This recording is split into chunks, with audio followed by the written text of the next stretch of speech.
What do you think of when you hear someone talk about carbon stores? You might think about the Amazon rainforest or perhaps even Arctic permafrost.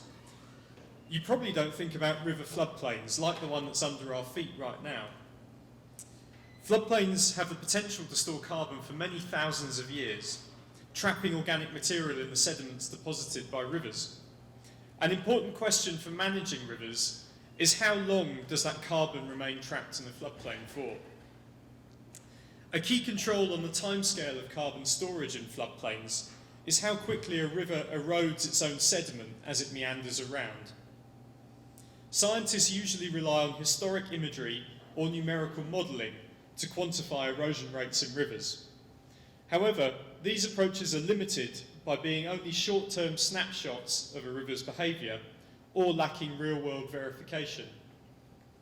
As Maria told us earlier, luminescence dating calculates the time since sand grains were buried, so it allows us to quantify deposition and erosion rates.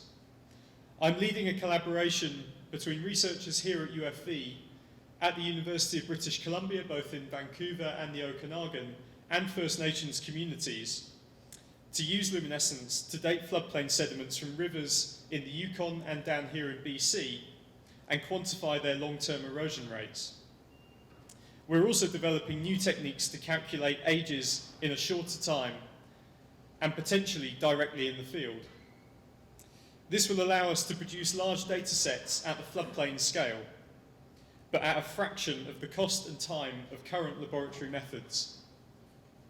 We hope that this research will provide novel ways to better quantify carbon storage timescales in floodplains, which will help policymakers to manage rivers in the future. Thank you very much.